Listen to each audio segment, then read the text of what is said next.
दोस्तों ये चार भुजा का ये पोल है, सूरज पोल मुख्य दरवाज़ा है, जिसको सूरज पोल के नाम से जाना जाता है। सूरज पोल श्री चार भुजा गढ़बोर जो गांव है दोस्तों, उसके ये सूरज पोल है। और आज ये फले चुंदरी का कार्यक्रम प्रजापति समाज द्वारा चार भुजानाथ धर्म नगरी में फले चुंदरी का जो कार्यक्रम हो रहा है।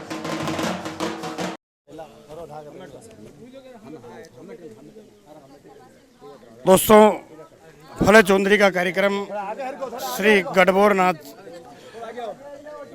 चार धाम मेवाड़ के चार भुजा जी गढ़बोर नाथ की एक रस्म है फले चुंदरी।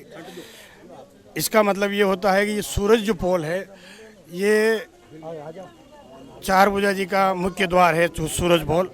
और प्रजापति समाज का जो यह एक महासम्मेलन का कार्यक्रम हो रहा है, प्रजापति समाज द्वारा फले चुंदरी का कार्यक्रम संपादित हो रहा है दोस्तों।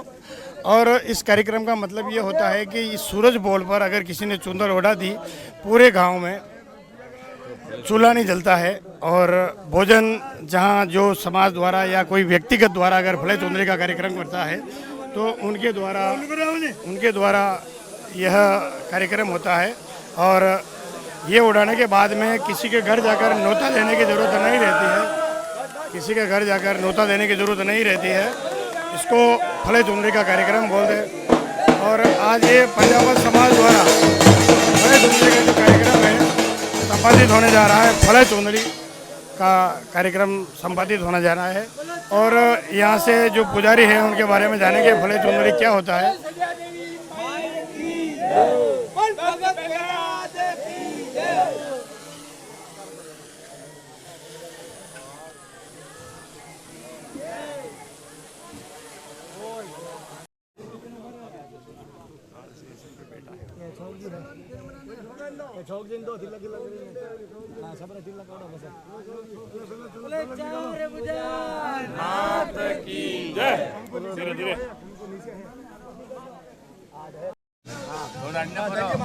थोड़ी का पे उसमें जगह छोड़ दो, थोड़ा जगह छोड़ दो। अरे थोड़ा कर रहा आप बड़ी सरो महाराज ने फेरो।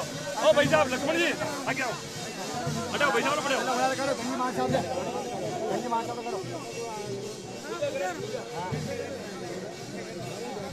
अरे घना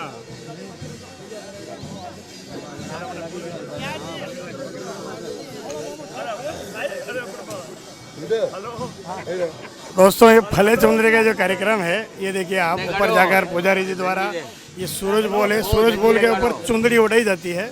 और उसका मतलब ये होता है कि पूरे गांव में आज भोजन जिस के द्वारा ये फले चुंदरी का कार्यक्रम है, ये भोजन बिगर कुछ कहे पूरा गांव 36 कौम वहाँ जाकर भोजन करती है। इसका मतलब ये होता है एक रस्म है, एक परंपरा है। ये जो उड़ाई जा रही है प्रजापति समाज द्वारा, जो प्रजापति समाज का जो कार्यक्रम है, जानेंगे कुछ यहाँ के जो पुजारी जी द्वारा फले चुंदरी क्या होता है उनकी जुबानी से सुने।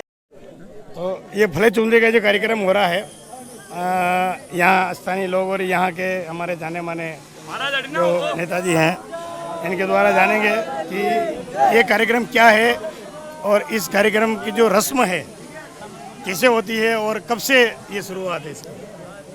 ये कार्यक्रम हमारे इस चार भुजा की देवनगरी में फले चुंदरी के कार्यक्रम से पहले 1 महीने पहले 36 कौम को मंदिर के ठाकुर जी के सामने एकत्रित किया जाता है। वहाँ पर 36 कौम द्वारा ये निर्णय लिया जाता है कि जिस समाज का या जिस व्यक्ति द्वारा ये प्रोग्राम कराया जा रहा है उस दिन गांव में किसी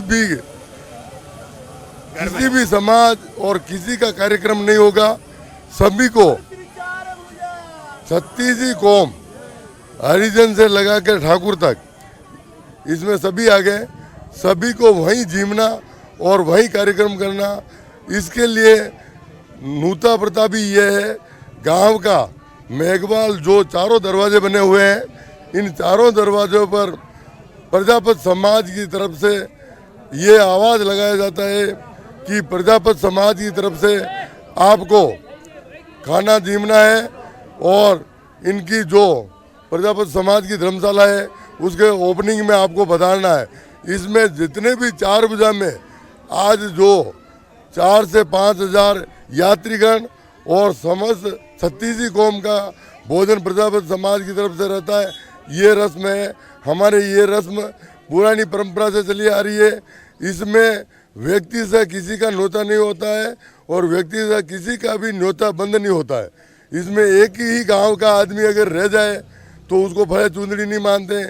इसलिए हमारे समस्त सभी समाज की जिम्मेदारी होती है कि हम ज़्यादा से ज़्यादा सबको प्रति व्यक्ति प्रति समाज के व्यक्ति को कहकर इसमें भाग लेना अनिवार्य है।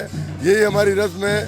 इसी रस्म को इसमें जैसे मेरी बात सुनो आप, जैसे किसी के अगर कोई दुश्मनी है प्राइवेट और वो नहीं आना चाहता तो ये रस्म होने के बाद में वो नहीं रुकता है, तो गांव की जवाबदारी है। किसी की रस्म की किसी भी भाई परिवार या किसी समाज विशेष का लोग अगर उसके यहाँ आना जाना नहीं है, पर इस रस्म में कोई नहीं रुक सकता। इसमें वो रुकता है, वो पूरे गांव से रुकता है, छत्तीसी कौम से रुकता है। यहाँ पर उसको अनिवार्य है और प्रसाद लेना अनिवार्य है। धन्यवाद। तो ये है फले चुंदड़ी का कार्यक्रम। तो एक बहुत अच्छी रस्म और बहुत अच्छी परंपरा है कि किसी प्रकार की दुश्मनी या किसी प्रकार का राग द्वेष सब छोड़कर उसके वहाँ भोजन करने के लिए पूरा गांव जाता है। और आज प्रजापत समाज के द्वारा जो ये एक धर्मशाला और तुलसी विवाह का कार्यक्रम है, उसके द्वारा प्रजापत समाज द्वारा ये फले चुंदड़ी का कार्यक्रम रखा गया है जो अभी ये संपादित हुआ है। धन्यवाद।